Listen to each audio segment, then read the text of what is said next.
ইতিহাস আলগা করলে দেখা যায় একটি তথ্য এখানে পাওয়া যায়। আল্লাহ পাক আমাদের জাতির পিতা হিসেবে যার সম্মান মর্যাদা দিয়েছেন, নাম কি তার একটু বলুন? মুসলমানদের জাতির পিতা ওয়াসাম্মাকুম ইব্রাহিম, আল্লাহ কোরআনে নাম কোট করে দিয়ে দিয়েছেন, মুসলমান তোমাদের জাতির পিতা সে একজন ব্যক্তির নাম কোট করে দিলাম, তার নাম হলো আজরের বেটা ইব্রাহিম খলিলুল্লাহ। জোরে বলুন একটু সুবহানাল্লাহ।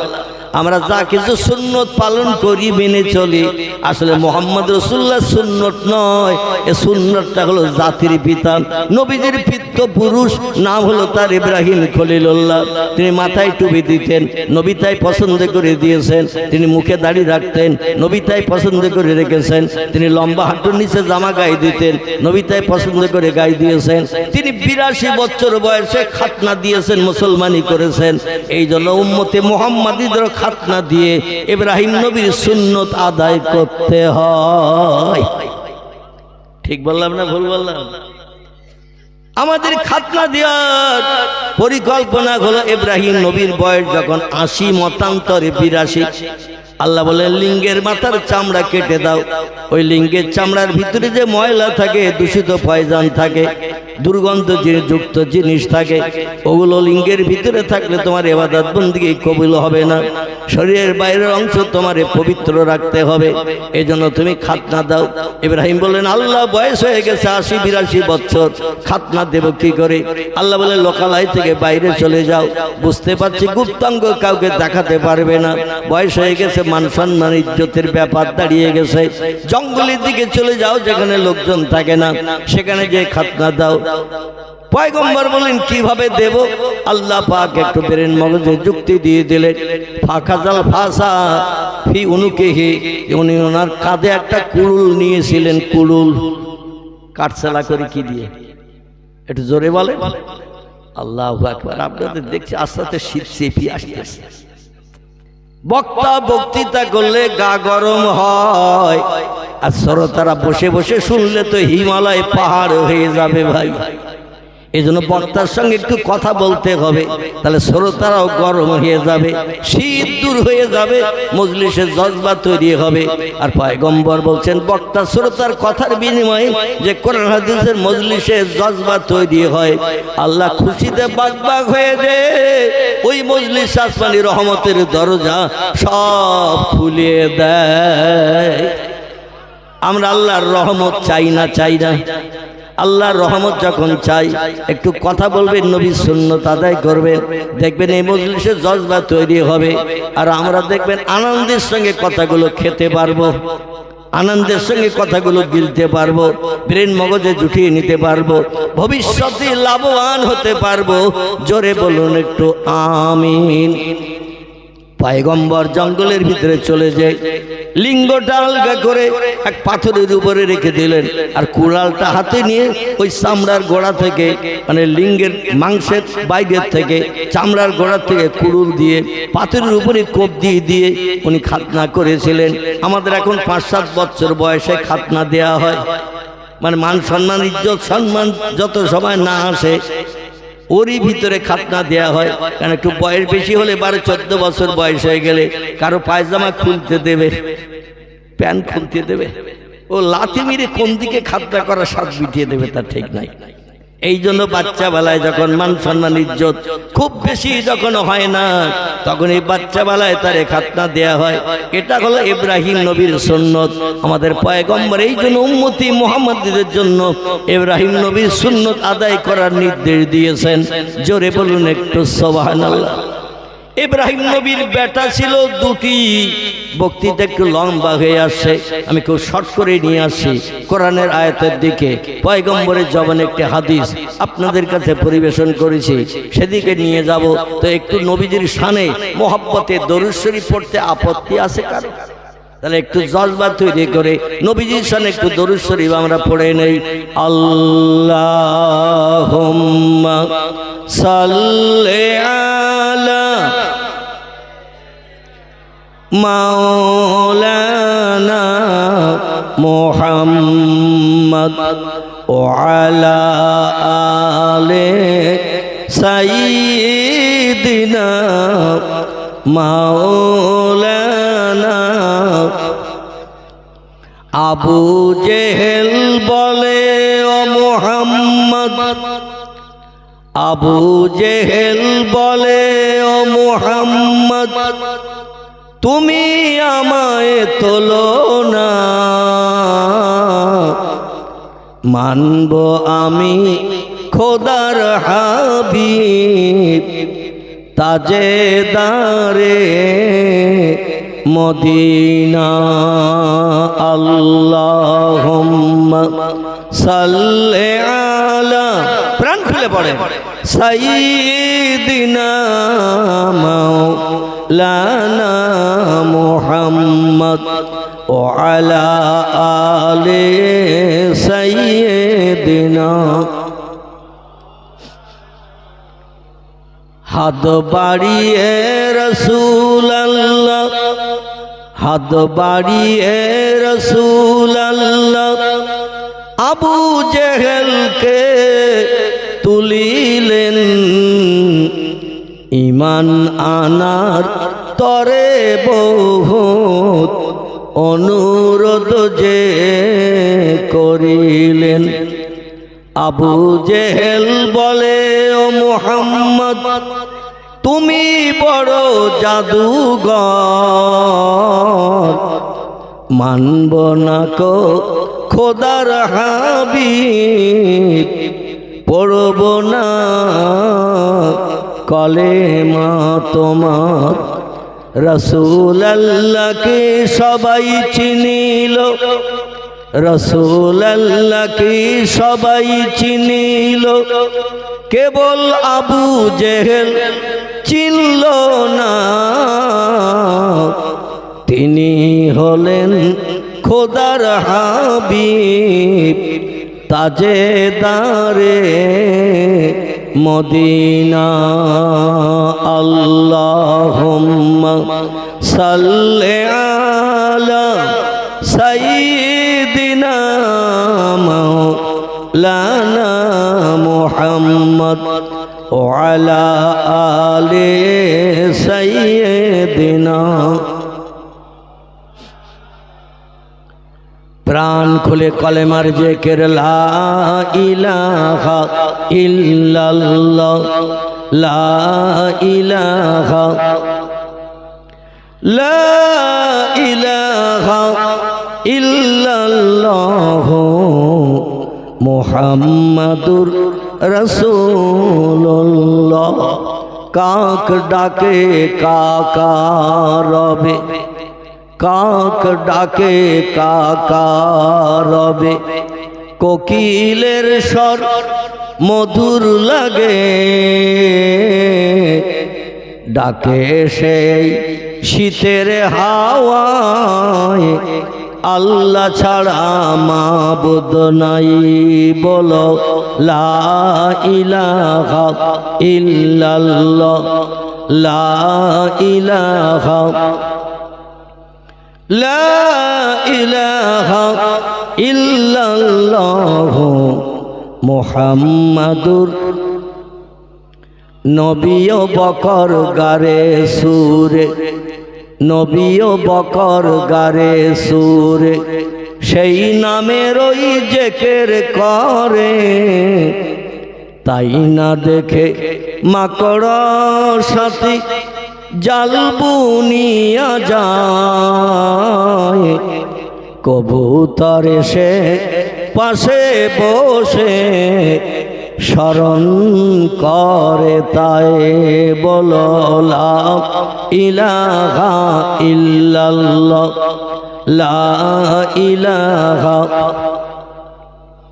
লা ইলাহা ইল্লাল্লাহ মুহাম্মাদুর রাসূলুল্লাহ। যে লোকটি কলেমা পড়ে সে হলো ঈমানদার, আর যে লোকটি কলেমা পড়ে না সে লোকটি কি? ঈমানদারের বিপরীত শব্দ কি? বেঈমান, কাফের। ঈমানদার সেই লোকটি যে কলেমা পড়ে আল্লাহর স্রষ্টা হিসেবে বিশ্বাস করে, আর পয়গম্বর মুহাম্মদ রাসূলুল্লাহকে সেরা নিতাই হিসেবে অন্তরে স্বীকারোক্তি দেয়। এই লোকটি হলো পৃথিবীতে ঈমানদার। ঈমান শব্দটি হলো আরবি ভাষা, এর বাংলা অর্থ হলো বিশ্বাস। কি নাম বললাম? ঈমান শব্দের বাংলা অর্থ হলো বিশ্বাস। আল্লাহকে আমরা কেউ দেখতে পেয়েছি কোনোদিন? যতদিন বাঁচবো দেখতে পাবো।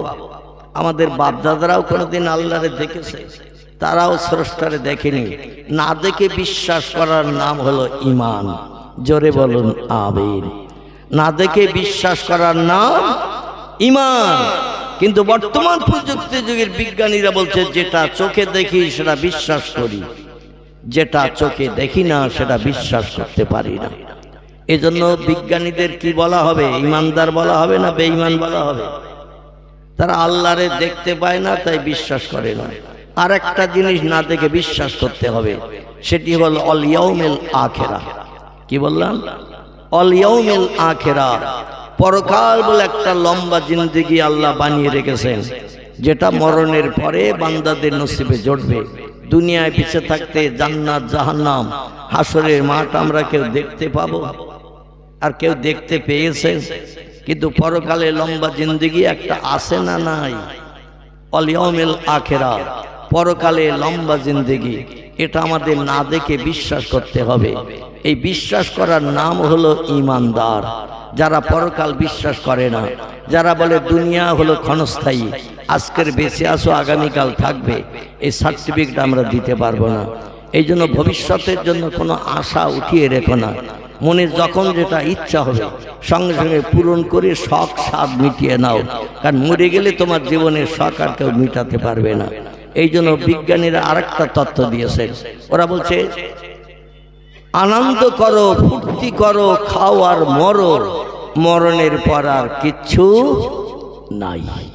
চারবার দার্শনিক, দর্শন শাস্ত্রের লোক, 12 ক্লাসে পড়ানো হয় ফিলোজফি। এই দর্শন শাস্ত্রে চারবার দার্শনিকরা বলছে দুনিয়া হলো আনন্দের জায়গা, দুনিয়া হলো ফুর্তির জায়গা। যতদিন বেঁচে আছো আনন্দ করো, ফুর্তি করো, খাও আর মরো, মরণের পর আর কিছু নাই।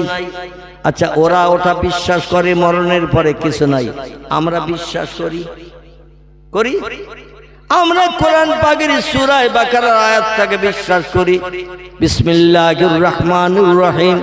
কাইফা তাকফুরুনা বিল্লাহি ওয়া কুনতুম আমওয়াতা ফাহইয়াকুম সুম্মা ইউমিতুকুম সুম্মা ইহয়িকুম সুম্মা ইলাইহি তুরজাউন। জোরে বলুন আল্লাহু আকবার। আল্লাহ বলছেন বান্দা বান্দিরা, তোমার মায়ের সঙ্গে যখন তোমার পিতার বিয়ে হয় নাই, কোথায় ছিলে তুমি তখন? বিজ্ঞান ডাকো, দর্শন ডাকো, ইঞ্জিনিয়ার ডাকো, সাহিত্যিক ডাকো, ঐতিহাসিক ডাকো, ভৌগোলিক ডাকো, এমন যত নামি দামি জ্ঞানী ব্যক্তিত্ব আছে তাদের ডেকে জিজ্ঞাসা করো এই ছেলেটার সঙ্গে মেয়েটার বিয়ে দেওয়া হবে, বিয়ের পরে সংসার জীবনে সুখ ভোগ করবে, স্বামী স্ত্রীর মিলনের মাধ্যম দিয়ে সন্তান হবে, এদের বিয়ের পরে কটা ছেলে আর কটা মেয়ে জন্ম নেবে। ও বিজ্ঞান, দর্শন, ইঞ্জিনিয়ার, ডাক্তার, মাস্টার, সাহিত্যিক, একটু তত্ত্ব দিয়ে যাও, শুনে অ্যাডভান্স খুশি হই। বিজ্ঞানীরা দাঁড়িয়ে থাকবে না, শ্বশুর বাড়ি যাওয়ার নাম করবে।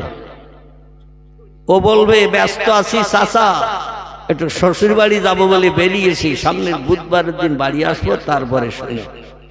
এই ছেলে মেয়ের আজকের বিয়ে হচ্ছে, হোক, এরা সংসার যাপন করবে, স্বামী স্ত্রীর জীবন যৌবনের ক্ষুধা একে অপরে নিবারণ করবে, তারই মাধ্যম দিয়ে আল্লাহ সন্তান দান করবে। কটা ছেলে কটা মেয়ে হবে বুধবারের দিন বাড়ি এসে বলবো। আচ্ছা, এই কথা বলে চাচারে আশ্বস্ত করে যদি বিজ্ঞান, দর্শন, ইঞ্জিনিয়ার শ্বশুর বাড়ি যায়, ও আর বাড়ি ফেরবে? চাচার ভয়ে ফেরবে? ও শ্বশুর বাড়ি অটোমেটিক ঘর জামাই রয়ে যাবে। কি জামাই? ঘর জামাই রয়ে যাবে। এখান বাড়ি গেলেই তো চাচা ধরবে। এবার বলো কটা ছেলে কটা মেয়ে হবে? আমরা যেটা দেখতে পাই না সেটা দেখতে পাই কে? একটু জোরে বলেন। আমরা যেটা দেখতে পাই না সেটা দেখতে পাই কে? আমরা যে কথা শুনতে পাই না সবার আগে শুনতে পাই কে? আমরা যে কাজটা তাড়াতাড়ি করতে পারি না, সে কাজটা সবার আগে করতে পারেন কে? 1000 বছরের লম্বা দিনের হিসাব নিকাশের জন্য সূর্যের রৌদ্রে দাঁড়িয়ে থাকতে হবে না। আল্লাহ বিচার শুরু করার আগে আপনাকে জান্নাত হালাল বানিয়ে দেবেন। একটু চিল্লায়ে বলুন সুবহানাল্লাহ। আমরা ওই সুন্নত আদায় করে কবরে যেতে চাই না। সকলে চান তো? আলহামদুলিল্লাহ। আমি এত সময় ওয়াজ শুরু করিনি, কিন্তু একটু ট্রাক্টর দিলাম। ট্রাক্টর বোঝেন? ঘাস বাগানে দানা ছড়ালে কি চারা হয়? বড় বড় ঘাস জমিতে যদি থাকে, এই ঘাসগুলো আগে মেরে নিতে হবে তো, এই জন্য একটু ট্রাক্টর দিয়ে চষে নিলাম। এবার দুটো দানা ছড়িয়ে দেব, পাটের দানা, সরিষার দানা এবং মুসুরির দানা ছড়িয়ে দেব। আশা রাখি যদি জমিন পরিষ্কার হয়, ঘাস মরে যায়, দানা ছড়ালে কোনো দানা মিস হবে বলে মনে হয় চারা হতে? আর যদি জঙ্গলে ঘাসের উপরে দানা পড়ে, ও দানায় চারা হবে তো? একটু কথা বলেন না। আচ্ছা, তাবারুক আছে নাকি শেষে? আল্লাহু আকবার। তো তাবারুক যখন আছে, বাংলার প্রবাদ আছে, লাভে লোহা পাওয়া যায়, বিনা লাভে তুলোর বস্তা কেউ মাথায় নিতে চায় না। শেষে তো একটা লাভ আছে ইনশাআল্লাহ। একটু তাবারুক সকলের হাতে হাতে গরম গরম পরিবেশন হবে, ওই দিকে চিন্তা করে অন্তত একটু কথা বলেন আমার সাথে। আমি একটু দানা ছড়িয়ে দেব। অবশ্যই জমিনের কানেকশন পড়লে দানায় চারা হবে। তো চারা হওয়ার পরে ফসল কাটা পর্যন্ত যে কাজ, মাঝে মাঝে তেল দিতে হবে, পাউডার দিতে হবে, সার দিতে হবে, আবার জমিন শুকনো হয়ে গেলে একটু সেচনও দিতে হয়। হয় না? এই দায়িত্বগুলো কিন্তু আপনাদের থাকবে। আমি শুধু দানা ছড়িয়ে দিয়ে গো টু হোম চলে যাব। আর এই চারা ট্রিটমেন্ট করতে হবে আপনাদের। কখন পানি দিতে হবে, কখন সার দিতে হবে, কখন পোকা লাগলে তেল পাউডার দিতে হবে, ও দায়িত্ব আপনাদের। গাছ হলেই ও গাছে ফল হবে, এটা হলো গাছের ধর্ম। আর এই ফল কর্তন করে কোটি কোটি বছর আল্লাহ জান্নাতে সুখ ভোগ করার সুযোগ পাবেন। সকলে জোরে বলুন আমিন, আরো জোরে বলুন আমিন। পাড়া প্রতিবাসী, গ্রামবাসী ভাইদের কাছে আমি পরম অনুরোধ রাখছি, নিবেদন রাখছি, যারা এখনো বাড়ি থেকে এই সুন্দর পরিবেশ মজলিসে আসেননি, আমি অনুরোধ রাখছি কিছু সময়ের জন্য পরকালের পাথর সংগ্রহমূলক আমরা একটু ভালো বাজার করে যাতে ঘরে ফিরতে পারি, সে তৌফিক আল্লাহ আমাদের সকলকে যেন দান করেন। আবার একটু বলুন আমিন। আলহামদুলিল্লাহ, আলহামদুলিল্লাহিল্লাযী হাদানা লিহাযা ওয়া মা কুন্না লাউলা আন হাদানাল্লাহ ওয়া আশহাদু আল্লা ইলাহা ইল্লাল্লাহু ওয়াহদাহু লা শারীকা লাহ শাহাদাতান মান আমানা বিল্লাহি ওয়া কাফারা বিজ্জিবতি ওয়াত তাগুত واشهد ان سيدنا ونبينا وحبيبنا وشفيعنا وسندنا ومولانا محمدا صلى الله عليه وسلم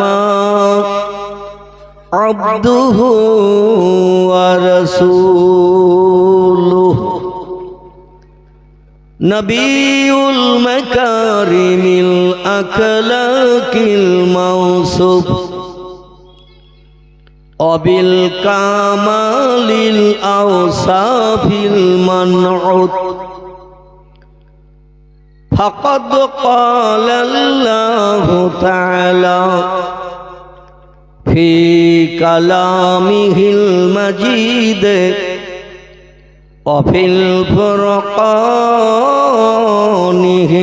হামিদ আউযু বিল্লাহি মিনাশ শাইতানির রাজিম বিসমিল্লাহির রাহমানির রাহিম লাকাদ কানা লাকুম ফি রাসূলিল্লাহি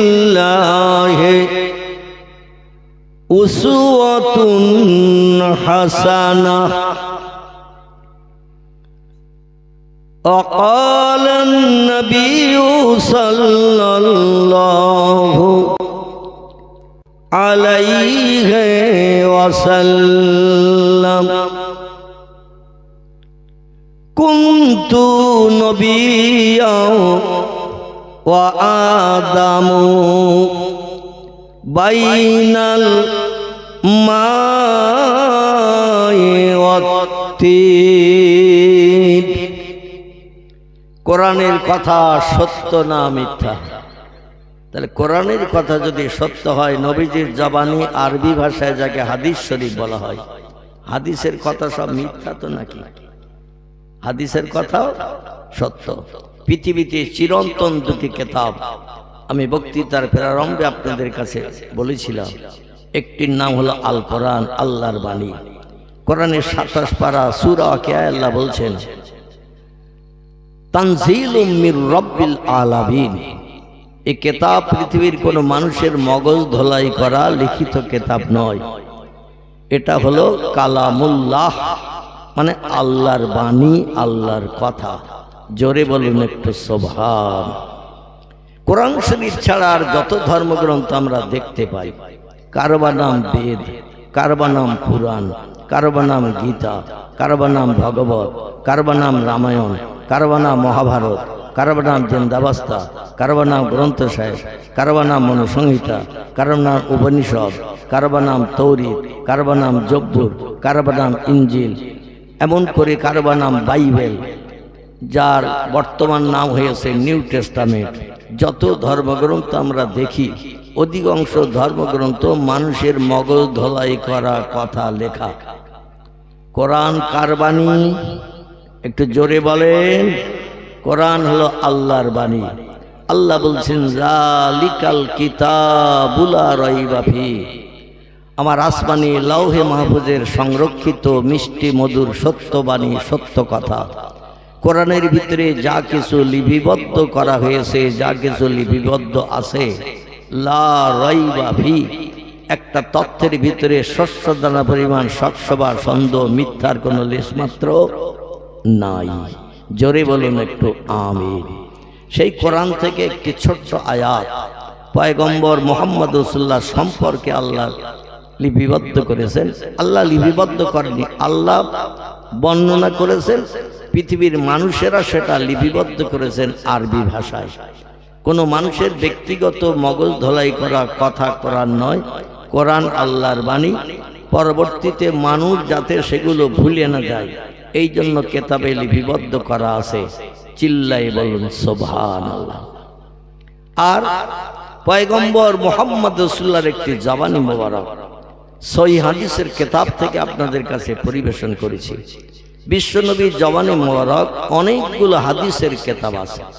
কোরআনের যেমন অনেকগুলো নাম আছে, নবীজির জবানি হাদিসেরও অনেকগুলো নাম আছে। আচ্ছা, কোরআনের নাম একটা না আর নাম আছে? একটা। আর কেউ তথ্য দেবেন? কথা বলবেন, ভুল হলে সংশোধন হবে, ঠিক হলে আলহামদুলিল্লাহ, আমি খুশিতে বাগবাগ হব। তবে ইতিকাফের নিয়ত করে যেন কেউ বসে থাকবেন না। ইতিকাফ বোঝেন তো? কি মাসে হয়? রমজান মাসে হয়। কাল সকালে রমজান শুরু হবে তো নাকি? তাহলে এখনো বাকি আছে কিনা? এই যে মাস চলছে, এই মাসটির নাম হলো জমাদিউস সানি মাস। কি মাস বললাম? জমাদিউস সানির আজ 28 তারিখ। কত তারিখ বললাম? আজ 28 তারিখ। এই মাস শেষ হয়ে যাওয়ার পরে আকাশে নতুন চাঁদ সন্ধ্যাবেলা উদয় হবে। ওই চাঁদ উদয় হলে নতুন একটা মাস শুরু হবে। সে মাসের নাম হবে রজব। কি নাম বললাম? রজব। এক মাস রজবে চাঁদ থাকার পরে আবার নতুন করে সন্ধ্যাবেলা একটা কাস্তে চড়া চাঁদ উদয় হবে। ওই চাঁদ সন্ধ্যাবেলা যেদিন উঠবে রজব মাস শেষ হয়ে যাবে, নতুন মাসের শুভ সূচনা হবে। আরবিতে রাত আগে আসে, বাংলায় দিন আগে আসে।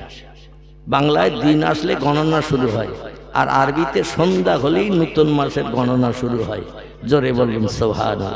বুঝতে অসুবিধা হলে আমাকে জিজ্ঞাসাবাদ করবে, কারণ মগজের দুশ্চিন্তা নিয়ে ঘরে ফিরবেন না।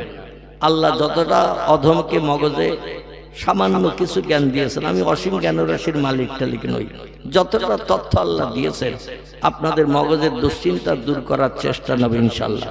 না পারলে আমি ফোন নম্বর দিয়ে যাব, পরবর্তীতে বইপত্র ঘেটে তথ্যটা আপনাদের আবার দিয়ে দেব। রাজি আছেন তো সকলে? তাহলে আরবিতে রাত আগে সে সন্ধ্যা হলেই আরবি শুরু হয়, আর বাংলায় দেখবেন রাত 12টার পরে নতুন দিনের গণনা হয়। রাত 12টার পরে আমাদের দেশের দিন গণনা হয়, এই পৃথিবীতে রাত 12টার পরে নতুন দিনের গণনা হয়। আর আরবিতে সন্ধ্যা হলে চাঁদ দেখা দিলেই নতুন মাসের শুভ সূচনা হয়। তো এই এক মাস চলে যাওয়ার পরে যে মাসটি আসবে ওই মাসের নাম হবে শাবান। কি নাম বলা? শাবান মাস। শাবান এক মাস থাকার পরে চলে গেলে আবার নতুন চাঁদ না ওঠা পর্যন্ত নতুন মাসের নামগন্ধ আমরা পাবো না। সেই মাসটির নাম হলো ইতিকাফের মাস। কিসের মাস বললাম? রমজান মাস। এই রমজানের শেষ দশকে সলিমউদ্দিন চাচা, আব্দুল করিম দাদা, আব্দুর রহমান ভাই মসজিদের কোণে লেপ কম্বল নিয়ে 10 দিনের জন্য নিয়ত করে বসে না? বসে না? কি বসে তো নাকি? একে বলা হয় ইতিকাফ। ইতিকাফে নিয়ত করে যখন বসে, কোনো ব্যক্তির সঙ্গে আর কথা বলা যাবে? দুনিয়াবি কোনো কথা বললেই ইতিকাফ ফাসেদ হয়ে যাবে, নষ্ট হয়ে যাবে। কোনো বাচ্চা এসে জিজ্ঞাসা করে, দাদা আসরের আজান হয়ে গেছে? দাদা যদি বলে এখনো মুয়াজ্জিন আসেনি, তো বাবা ইতিকাফ থাকবে। কোনো ব্যক্তি এসে বলে, দাদা মসজিদের 2য় তলায় ইফতারি পরিবেশন হচ্ছে, তুমি বুড়ো মানুষ সিঁড়ি ভেঙে উঠতে পারবে না, তার নিচের তলায় ইতিকাফে আসো, তোমার ইফতারি দিয়ে গেছে কেউ? দাদা যদি বলে এখনো তো কেউ আসেনি, বাবা ইতিকাফ থাকবে? ইতিকাফ ফাসেদ। এখনো রমজান মাস আসতে কম বেশি, মানে ইতিকাফের সময় আসতে কম বেশি এখনো 2.5 মাসের মতো বাকি। কতবার বললাম? 2.5 মাসের মতো বাকি। তাহলে অন্তত 2.5 মাস যখন বাকি, এখন আর নিয়ত করার দরকার আছে? এক নিয়ত করবেন, নিয়ত ভেঙে দেন। আমার সঙ্গে একটা কথার উত্তর দেবেন। আল্লাহর পাক কালাম কোরআন মজিদের নাম এসেছে 36টির মতো। কটি বললাম? কোরআন শরীফের নাম এসেছে 36টির মতো। তাফসিরে রুহুল বায়ান, তাফসিরে মাওজিহুল কোরআন, তাফসিরে বায়ানুল কোরআন, তাফসিরে বাইজাবি, তাফসিরে কাশফ, তাফসিরে জালালুল কোরআন, তাফসিরে ইবনে কাসির, তাফসিরে মারিফুল কোরআন, এগুলো সব কোরআনের তাফসিরের কিতাবের নাম। বিখ্যাত বিখ্যাত কোরআনের মুফাসসিরেরা এই তাফসিরের কিতাবগুলো বিবদ্ধ করেছেন। তারা লিখেছেন আল্লাহ পাক তার আসমানি পাঠানো সেরা উত্তম কিতাব, যার নাম হলো কোরআন। কোরআন শুধু একটা নাম নয়, কোরআনের নাম কোরআনের ভিতরেই এসেছে 36টির মতো। কটি? কথা বলেন না, তাহলে আমি কি ওয়াজ করব? 36টির মতো নাম এসেছে। গোটা কয়েক নাম বলি। কোনোবা নাম কোরআন শরীফ, কোনোবা নাম কোরআন মজিদ, কোনোবা নাম দোয়া, কোনোবা নাম শেফা, কোনোবা নাম জেকের, কোনোবা নাম ফুরকান, কোনোবা নাম নূর, কোনোবা নাম হুদা, কোনোবা নাম কোরআনুল কারীম, কোনোবা নাম ফুরকানুল হামিদ। এভাবে নাম এসেছে 36টির মতো। পয়গম্বর মুহাম্মদ রাসূলুল্লাহ জাবানি মোবারক, আরবি ভাষায় যাকে হাদিস শরীফ বলা হয়, ইংরেজিতে তারে বলা হয় দ্য সেইন্স অফ মুহাম্মদ সাল্লাল্লাহু আলাইহি সাল্লাম, বাংলায় তারে বলা হয় নবীজির বাণী, নবীজির কথামালা। কোরআন যেমন আল্লাহর কথা, হাদিস তেমন নবীজির কথা। জোরে বলুন একটু সুবহানাল্লাহ। বিশ্বনবীর জবানে মোবারক অনেকগুলো কিতাব এসেছে। সহিহ হাদিসের কিতাবের নাম, কোরআনের যেমন অনেক নাম, হাদিসেরও তেমন অনেক নাম এসেছে। আমি গোটা কয়েক হাদিসের নামের কথা বলি, আপনাদের মগজের দুশ্চিন্তা দূর হবে, বুঝতে সুবিধা হবে। কারবার নাম বুখারী শরীফ, কারবার নাম মুসলিম শরীফ, কারবার নাম তিরমিজি, কারবার নাম আবু দাউদ, কারবার নাম ইবনে মাজাহ, কারবার নাম নাসাই, কারবার নাম দারমি, কারবার নাম দারকুতনি, কারবার নাম বাইহাকি, কারবার নাম তিবরানি, কারবার নাম মুওয়াত্তা মালিক, কারবার নাম মিশকাতুল মাসাবি, কারবার নাম ইবনে হাব্বান, কারবার নাম আল হাকিম, কারবার নাম আল মুস্তাদরাক, কারবার নাম তারগিব, কারবার নাম আল হাসান। এগুলো সব সহিহ হাদিসের কিতাবের নাম। ভরা আছে লেখনির মাধ্যম দিয়ে কিতাবের পৃষ্ঠায়, কিছু কম বেশি 3.5 লক্ষের মতো। আর একটু জোরে হবে না? নারায়ে তাকবীর। বিশ্ব নবীর জবানে মোবারক লেখকেরা কিতাবের পৃষ্ঠা লিপিবদ্ধ করেছেন। নবী যখন মসজিদে নববীতে ওয়াজ করতেন, হাদিসের কথাগুলো বলতেন, সাহাবীদের ভিতরে যাদের ব্রেন মগজ খুব সাফ ছিল, একবার শুনলেই মেমোরিতে জমা হয়ে যেত। যেমন আমাদের বসিরহাটের আল্লামা রুহুল আমিন রাহমাতুল্লাহ আলাইহি, তিনি 82 খানা হাদিসের কিতাব, 72 খানা ফিকহের কিতাব, 65 খানার মতো তাফসীরের কিতাব মেমোরিতে জমা করে রেখে দিয়েছিলেন। জোরে বলুন একটু সুবহানাল্লাহ। তার লিখিত কিতাবের পৃষ্ঠা 12,000-এর উপরে। 147 খানা কিতাব সমাজের মানুষের কল্যাণের জন্য তিনি লিপিবদ্ধ করে দিয়ে গেছেন। 147 খান কিতাবের ভিতরে 12,000-এর উপরে পৃষ্ঠা রয়েছে। চিল্লায় বলুন একটু সুবহানাল্লাহ। ইমাম গাজ্জালির নাম আপনারা শুনে থাকবেন। আল্লাহ তার ব্রেন মগজটা এমন সাফ করে দিয়েছিলেন, যেটা একবার কানে শুনতেন, যেটা একবার চোখে দেখতেন, মরণের দিন পর্যন্ত তিনি ভোলেননি। জোরে বলুন একটু সুবহানাল্লাহ। ইতিহাস আলগা করলে দেখা যায় ইমাম বুখারী রাহমাতুল্লাহ আলাইহির নাম আপনারা অনেকে শুনে থাকবেন। ইরাকের দেশের খোরাসান শহরের বোখারা নগরী ছিল তার গ্রামের নাম। কি নাম বললাম? গ্রামের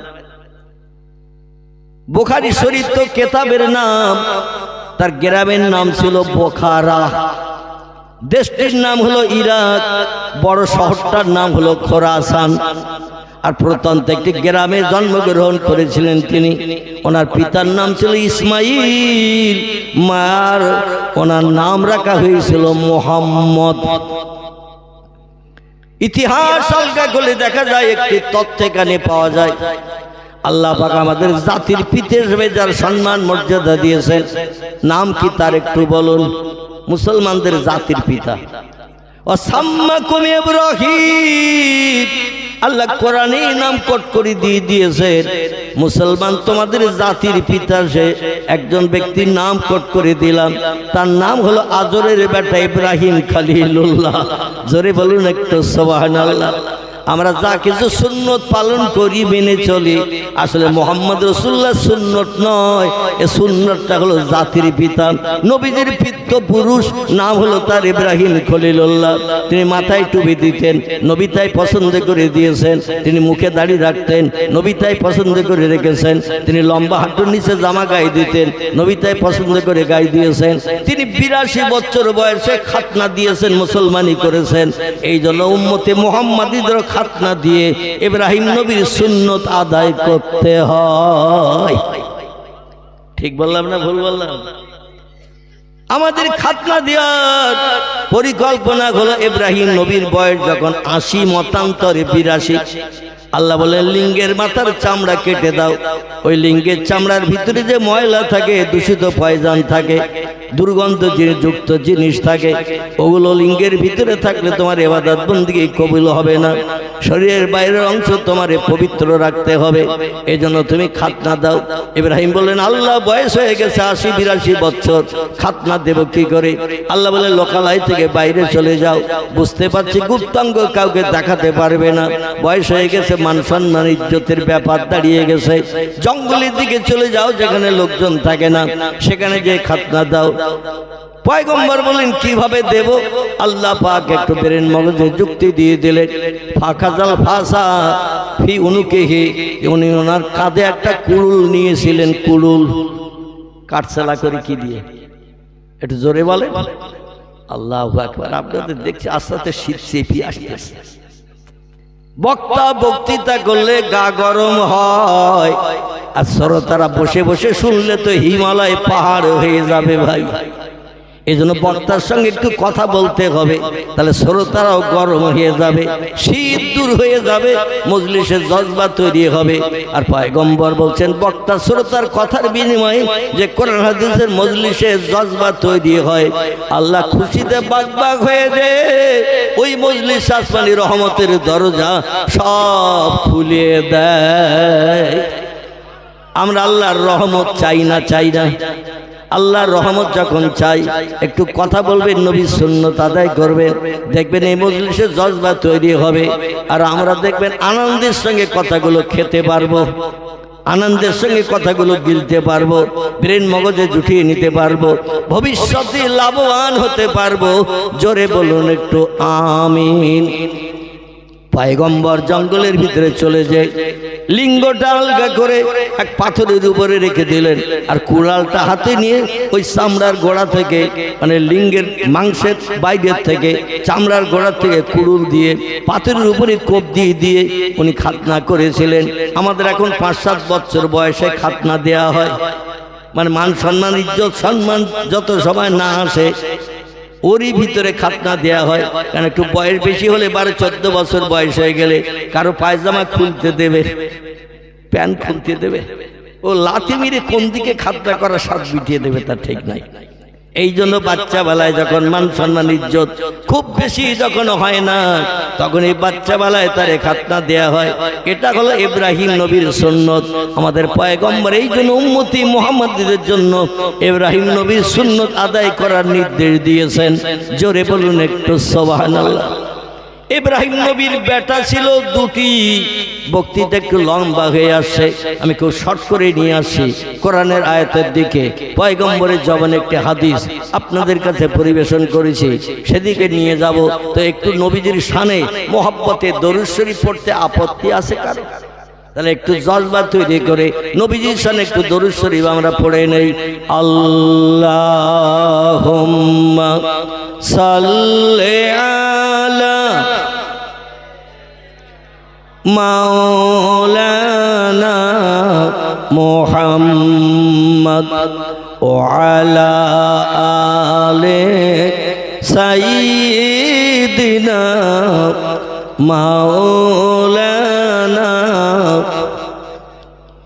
আবু জেহেল বলে ও মুহাম্মদ, আবু জেহেল বলে ও মুহাম্মদ, তুমি আমায় তোলো না, মানব আমি খোদার হাবিব তাজেদারে মদিনা। আল্লাহুম্মা সাল্লি আলা, প্রাণ খুলে পড়ে, সাইয়্যিদিনা মাওলানা মুহাম্মদ ওয়া আলা আলি সাইয়্যিদিনা। হাত বাড়িয়ে রাসূলুল্লাহ, হাত বাড়িয়ে রাসূলুল্লাহ আবু জেহেলকে তুলিলেন, ঈমান আনার তরে বহুত অনুরোধ যে করিলেন। আবু জেহেল বলে ও মুহাম্মদ, তুমি বড় জাদুঘর, মানব না কো খোদার হাবিব, পড়ব না কলেমা তোমার। রাসূলুল্লাহকে সবাই চিনিল, রাসূলুল্লাহকে সবাই চিনিল, কেবল আবু জেহেল চিনল না। তিনি হলেন খোদার হাবিব তাজেদারে মদিনা আল্লাহুম্মা সাল্লি আলা সাইয়্যিদিনা মাওলানা মুহাম্মদ ওয়া আলা আলি সাইয়্যিদিনা। প্রাণ খুলে কলেমার জিকির লা ইলাহা ইল্লাল্লাহ লা ইলাহা লা ইলাহা ইল্লাল্লাহ মুহাম্মাদুর রাসূলুল্লাহ। কাক ডাকে কাকা রবে, কাক ডাকে কাকা রবে, কোকিলের স্বর মধুর লাগে, ডাকে সেই শীতের হাওয়ায়, আল্লাহ ছাড়া মাবুদ নাই, বলো লা ইলাহা ইল্লাল্লাহ লা ইলাহা লা ইলাহা ইল্লাল্লাহ মুহাম্মাদুর। নবীও বকর গারে সুরে, নবীও বকর গারে সুরে, সেই নামের ওই জিকির করে, তাই না দেখে মাকড় সাথী জাল বুনিয়া যায়, কবুতর এসে পাশে বসে স্মরণ করে, তাই বলো লা ইলাহা ইল্লাল্লাহ লা ইলাহা লা ইলাহা ইল্লাল্লাহ মুহাম্মাদুর রাসূলুল্লাহ। যে লোকটি কলেমা পড়ে সে হলো ঈমানদার, আর যে লোকটি কলেমা পড়ে না সে লোকটি কি? ঈমানদারের বিপরীত শব্দ কি? বেঈমান, কাফের। ঈমানদার সেই লোকটি যে কলেমা পড়ে আল্লাহর স্রষ্টা হিসেবে বিশ্বাস করে, আর পয়গম্বর মুহাম্মদ রাসূলুল্লাহকে সেরা নিতাই হিসাবে অন্তরে স্বীকারোক্তি দেয়, এই লোকটি হলো পৃথিবীর ঈমানদার। ঈমান শব্দটি হলো আরবি ভাষা, এর বাংলা অর্থ হলো বিশ্বাস। কি নাম বললাম? ঈমান শব্দের বাংলা অর্থ হলো বিশ্বাস। আল্লাহকে আমরা কেউ দেখতে পেয়েছি কোনোদিন? যতদিন বাঁচবো দেখতে পাবো। আমাদের বাপদাদারাও কোনোদিন আল্লাহরে দেখেছে? তারাও স্রষ্টারে দেখেনি। না দেখে বিশ্বাস করার নাম হলো ঈমান। জোরে বলুন আমিন। না দেখে বিশ্বাস করার নাম ঈমান।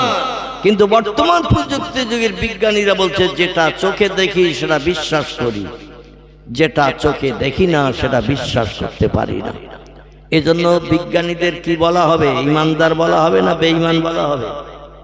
তারা আল্লাহরে দেখতে পায় না তাই বিশ্বাস করে না। আর একটা জিনিস না দেখে বিশ্বাস করতে হবে, সেটি হল অল ইয়াউমিল আখিরা। কি বললাম?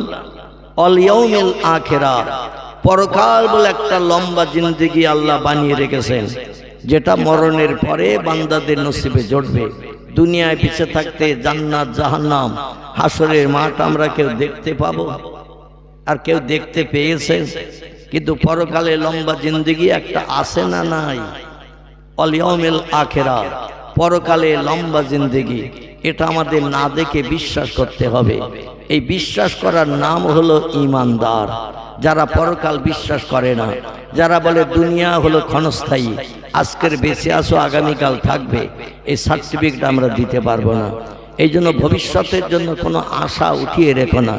মনে যখন যেটা ইচ্ছা হবে সঙ্গে সঙ্গে পূরণ করে শখ স্বাদ মিটিয়ে নাও, কারণ মরে গেলে তোমার জীবনের শখ আর কেউ মিটাতে পারবে না। এই জন্য বিজ্ঞানীরা আরেকটা তথ্য দিয়েছে। ওরা বলছে আনন্দ করো, ফুর্তি করো, খাও আর মরো, মরণের পর আর কিচ্ছু নাই। চার ভাগ দার্শনিক, দর্শন শাস্ত্রের লোক, 12 ক্লাসে পড়ানো হয় ফিলোসফি।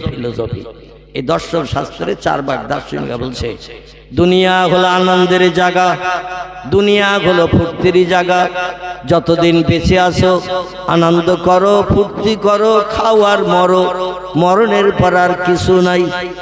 আচ্ছা, ওরা ওটা বিশ্বাস করে মরণের পরে কিছু নাই, আমরা বিশ্বাস করি? আমরা কোরআন পাকের সূরা বাকারার আয়াতটাকে বিশ্বাস করি। বিসমিল্লাহির রহমানির রহিম। কাইফা তাকফুরুনা বিল্লাহি ওয়া কুনতুম আমওয়াতা ফাহইয়াকুম সুম্মা ইউমিতুকুম সুম্মা ইহয়িকুম সুম্মা ইলাইহি তুরজাউন। জোরে বলুন আল্লাহু আকবার। আল্লাহ বলছেন, বান্দা বান্দিরা, তোমার মায়ের সঙ্গে যখন তোমার পিতার বিয়ে হয় নাই, কোথায় ছিলে তুমি? তখন বিজ্ঞান ডাকো, দর্শন ডাকো, ইঞ্জিনিয়ার ডাকো, সাহিত্যিক ডাকো, ঐতিহাসিক ডাকো, ভৌগোলিক ডাকো, এমন যত নামি দামি জ্ঞানী ব্যক্তিত্ব আছে তাদের ডেকে জিজ্ঞাসা করো, এই ছেলেটার সঙ্গে মেয়েটার বিয়ে দেওয়া হবে, বিয়ের পরে সংসার জীবনে সুখ ভোগ করবে, স্বামী স্ত্রীর মিলনের মাধ্যম দিয়ে সন্তান হবে, এদের বিয়ের পরে কটা ছেলে আর কটা মেয়ে জন্ম নেবে। ও বিজ্ঞান, দর্শন, ইঞ্জিনিয়ার, ডাক্তার, মাস্টার, সাহিত্যিক, একটু তত্ত্ব দিয়ে যাও, শুনে অ্যাডভান্স খুশি হই। বিজ্ঞানীরা দাঁড়িয়ে থাকবে না, শ্বশুর বাড়ি যাওয়ার নাম করবে। ও বলবে, ব্যস্ত আছি চাচা, একটু শ্বশুর বাড়ি যাবো বলে বেরিয়েছি, সামনের বুধবারের দিন বাড়ি আসবো, তারপরে শুনে। এই ছেলে মেয়ের আজকের বিয়ে হচ্ছে, হোক, এরা সংসার যাপন করবে, স্বামী স্ত্রী জীবন যৌবনের ক্ষুধা একে অপরে নিবারণ করবে, তারই মাধ্যম দিয়ে আল্লাহ সন্তান দান করবে। কটা ছেলে কটা মেয়ে হবে বুধবারের দিন বাড়ি এসে বলবো। আচ্ছা, এই কথা বলে চাচারে আশ্বস্ত করে যদি বিজ্ঞান, দর্শন, ইঞ্জিনিয়ার শ্বশুর বাড়ি যায়, ও আর বাড়ি ফেরবে চাচার ভয়ে? ফেরবে?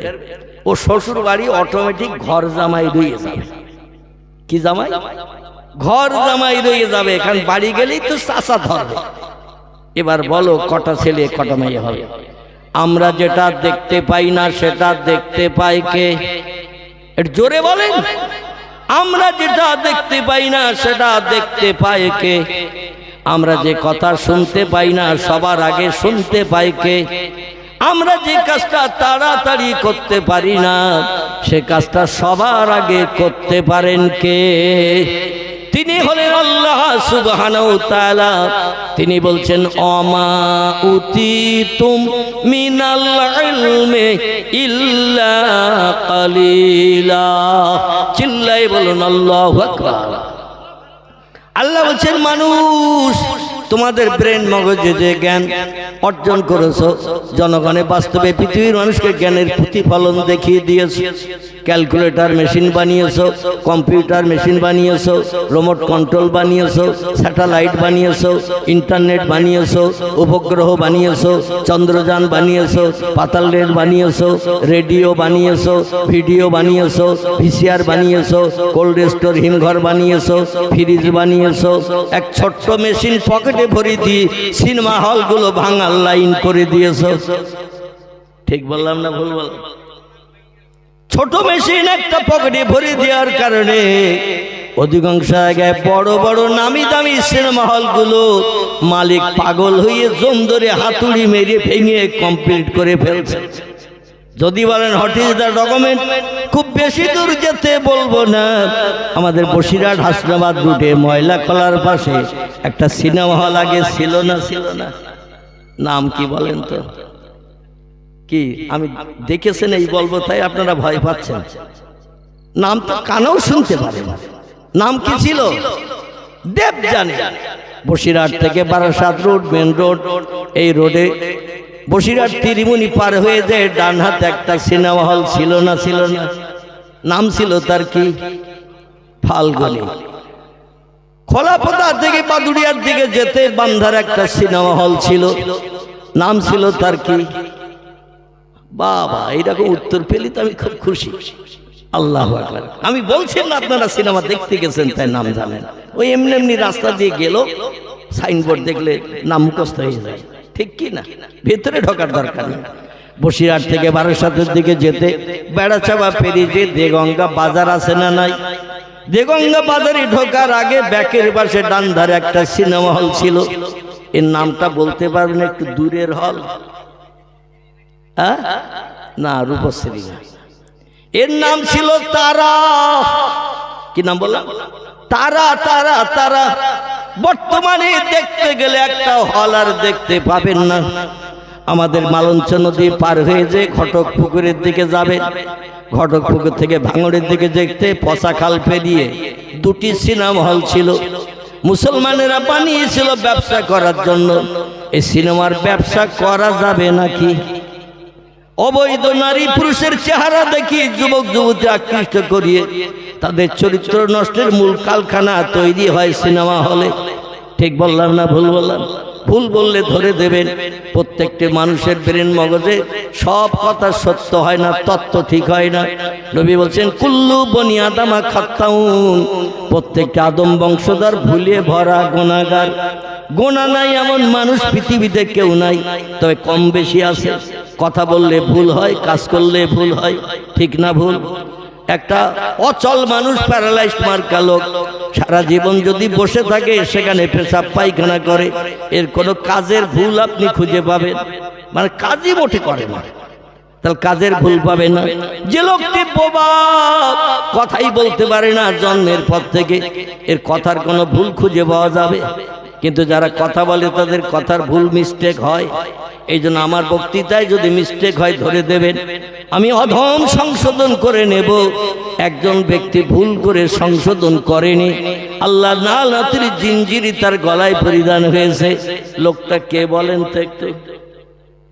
এ লোকটার নাম কি? না, আল্লাহর একটা হুকুমের খেলাপ করার কারণে আলহামদুলিল্লাহ আলহামদুলিল্লাহ। তাহলে রাঘবপুরের মানুষের মাথায় মাল আছে, মোটামুটি মাল আছে। কিছু তথ্য দিতে সুবিধা পাবো আমি। একেবারে চুপ করে বসে থাকলে বক্তৃতার অ্যামেজ হয় না। যাই হোক, ওই ঘটক পুকুর থেকে পচাখাল পেরিয়ে ভাঙড়ের দিকে যেতে দুটি সিনেমা হল ছিল। একটির নাম মুসলমানরা দিয়েছিল নূর মহল। কি নাম? পয়গম্বর সম্পর্কে আল্লাহ বলছেন কদ জাআকুম মিনাল্লাহি নূরুন ওয়া কিতাবুম মুবিন। জোরে বলুন একটু আল্লাহু আকবার। আল্লাহ বলছেন বিশ্ববাসী তোমাদের কল্যাণের জন্য, উপকারের জন্য, বিপদে মুসিবতে সাহায্যের জন্য, লাভজনক ব্যবসা করে জান্নাত হালাল বানানোর জন্য আমার তরফ থেকে দুটি নেয়ামত, তোহফা, গিফট, অনুদান পৃথিবীতে আমি পাঠিয়ে দিয়েছি। এই দুটি জিনিস যদি জীবনের সঙ্গে তোমরা মিলিয়ে নিতে পারো, দুটি জিনিসকে যদি তোমরা আমল দিতে পারো, ফালা আলাইকা, আর কোনো জিনিসের প্রয়োজন তোমাদের হবে না। মা ফাতাকা মিনহু, ওই দুটি জিনিস তোমাদের দুনিয়া, কবর, হাসর, পরকাল সব জায়গায় তোমাদের নিষ্কৃতির ব্যবস্থা হয়ে যাবে। চিল্লায়ে বলুন একটু সুবহানাল্লাহ। দুটির একটি নাম আল্লাহ বলছেন কদ জাআকুম মিনাল্লাহি নূর। আল্লাহ বলছেন তোমাদের কল্যাণের জন্য, উপকারের জন্য, সংসার জীবনের সুখ ভোগের জন্য, বিপদ মুসিবত নিষ্কৃতি পাওয়ার জন্য, দুশ্চিন্তা থেকে মুক্ত হওয়ার জন্য আমি প্রথমে একটি জিনিস তোহফা স্বরূপ, গিফট স্বরূপ, অনুদান স্বরূপ ও মনুষ্য জাতি তোমাদের ঘরে পাঠিয়ে দিলাম। একটির নাম হলো আরবিতে নূর। কি নাম? আল্লাহ বলছেন মিনাল্লাহি নূর, আমি আমার তরফ থেকে একটি নূর পাঠিয়ে দিলাম। আরবিতে তার নাম নূর, ইংরেজিতে তার নাম হলো লাইট, বাংলায় তার নাম হলো জ্যোতি বা আলো। আল্লাহ বলেন তোমাদের একটি আলো পাঠিয়ে দিলাম কল্যাণের জন্য, উপকারের জন্য। এই আলোর মাধ্যম দিয়ে আমরা কোনো লাভ পাই না, লস হয়? লাভ পাই না, লস হয়? যদি লাইট জ্বলে কোনো বাড়ির সামনে চুরি করতে যেতে পারবে? কথা বলতে হবে। অন্ধকারে অনেক সময় আম গাছের তলায় যুবক যুবতী ফুচকা খাওয়াও চলে। ঠিক বললাম না ভুল বললাম? লাইট যদি জ্বলে ওখানে ফুচকা খেতে পারবে? মেয়ের বাপ, মেয়ের মা, আপনজন হাত ধরে ঘা কত দিতে দিতে নিয়ে যাবে কিনা? ওসব কি হচ্ছিল হেরা এ বলবে কিনা? অধিকাংশ জলসা এখন ব্যভিচারের কারখানা শুরু হয়েছে। গতকাল আমার প্রোগ্রাম ছিল নদিয়া জেলায়, সেখানে জলসায় যতটা না লোক, তার অন্তত 20 ডবল লোক শুধু মেলায় বাজারে। গতকাল আমার প্রোগ্রাম ছিল নদিয়া জেলায়, তো 20 ডবল লোক শুধু বাজারে মেলায়, যেমন যুবক তেমন যুবতী, যেমন নারী তেমন পুরুষ। জলসার ধারে পাশে তারা ঘেঁষে না, তারা শুধু ওইখানে হাত ধরে টানাটানি, হাসি ঠাট্টা, গল্প গুজব, মাঝে মধ্যে মোবাইলের ফোন নম্বর দেওয়া দেওয়া চলতেছে। রাতের বেলা কম্বল মুড়ি দিয়ে ভোর পর্যন্ত অ্যাকশন চালাবে। তাই কত সময় পর্যন্ত? ভোর পর্যন্ত। শীতকালে যে কত সুবিধা আল্লাহই বেশি জানে। কম্বল মুড়ি দিল মানে বাপ মার চোখের আড়াল হয়ে গেল। ওর ভিতরে মোমেনার ঘুম নাই, মিন্টুরও ঘুম নাই, সারা রাত চলতেছে অ্যাকশন। ফজরের আজান হয়েছে তাও ওরা অ্যাকশন চালাচ্ছে। সকাল 8টা যখন বেজেছে আস্তে আস্তে কম্বল ছেড়ে ঠেলে উঠেছে। চোখের দিকে তাকালে দেখা যাচ্ছে কুকো আর ওর চোখ সমান, কোকিল আর ওর চোখ সমান। কোকিলের চোখ যেমন লাল, ওদের চোখ হয়েছে ওইরকম লাল। মানে রাত 12টার পর থেকে অ্যাকশন চালিয়েছে সকাল পর্যন্ত। এ চোখ কি কালো মণি সাদা থাকবে না একটু লালি মার্কা হবে? লালি মার্কা হয়ে যাবে। তবে রাঘবপুরের যুবক যুবতীরা আল্লাহর অপরন্ত রহমত, এরা একেবারে সাদা কাপড় মার্কা। কি কাপড় বললাম? সাদা কাপড়। এদের গায়ে কোনো দাগ ডোগ কিচ্ছু নাই। আর এদের নামে বদনাম দিয়ে আমি আবার অসুস্থ রোগী মার খেয়ে মরব নাকি? এখন আল্লাহ পরিপূর্ণ সুস্থ করে নাই। কঠিন রোগে আক্রান্ত ছিলাম 4 বছর, ঘরের ভিতরে আবদ্ধ ছিলাম, কোনো মানুষের সঙ্গে দেখাও করতে পারতাম না।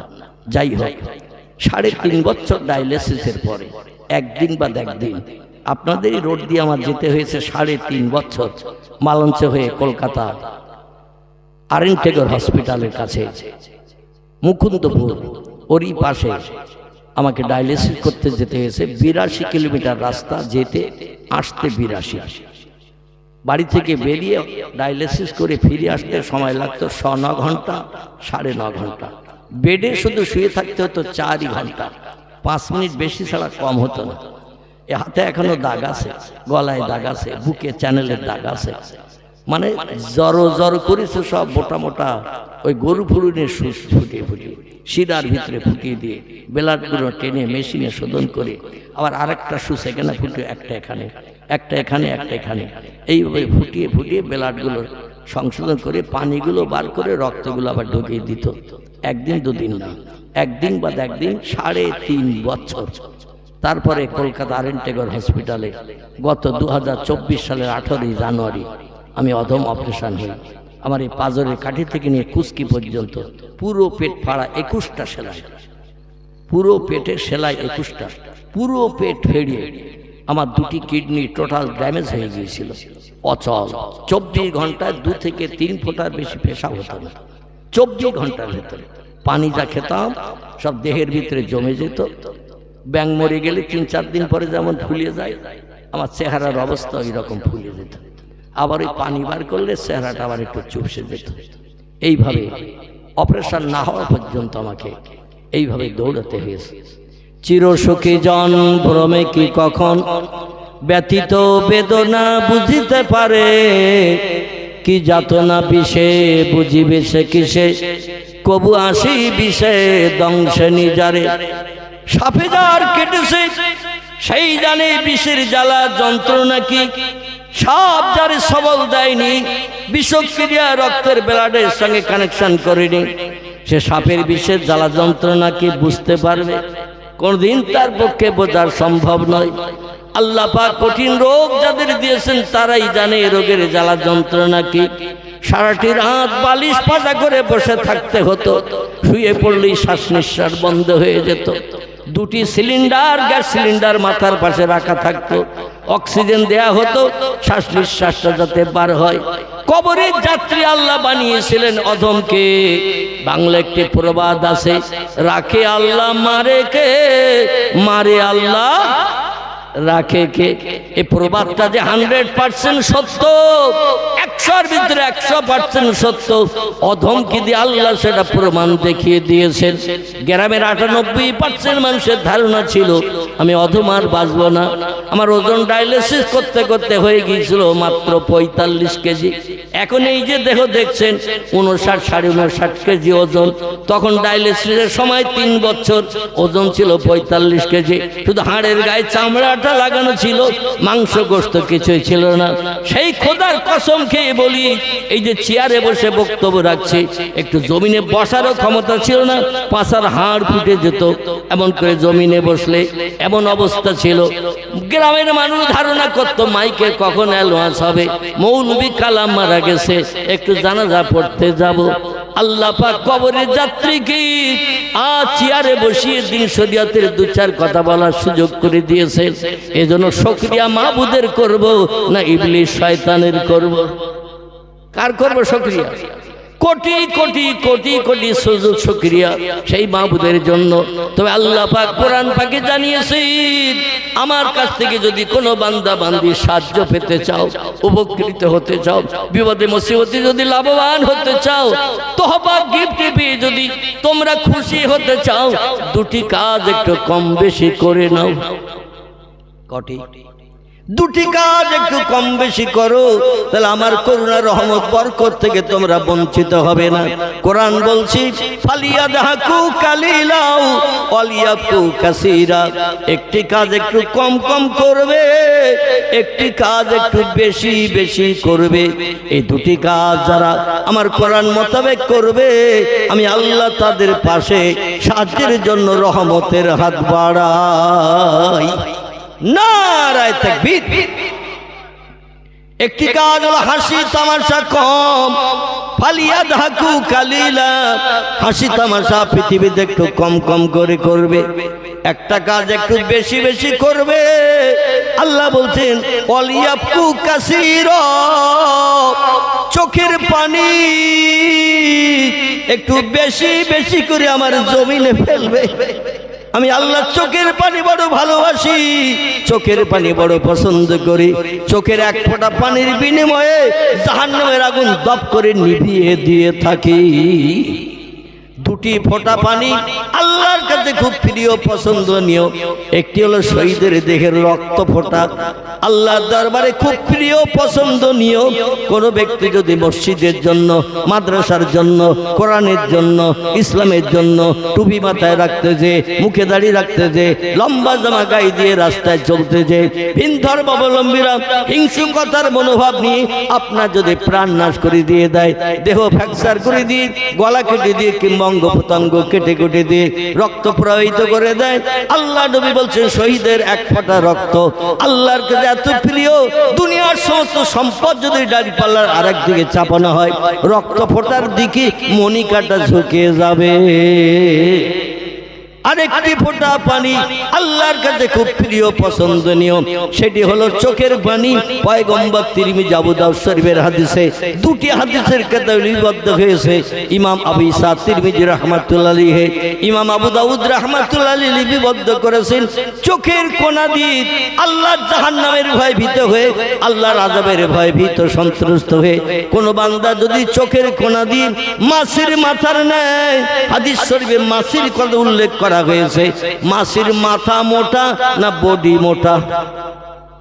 মাছির মাথা মোটা না দেহ মোটা? মাথা আসলে আলহামদুলিল্লাহ। একজন বললেন মাথা মোটা, আসলে মাছি ভালো করে দেখিনি সে, যার কারণে তত্ত্বটা মিস্টেক হয়েছে, সংশোধন হবে ইনশাল্লাহ।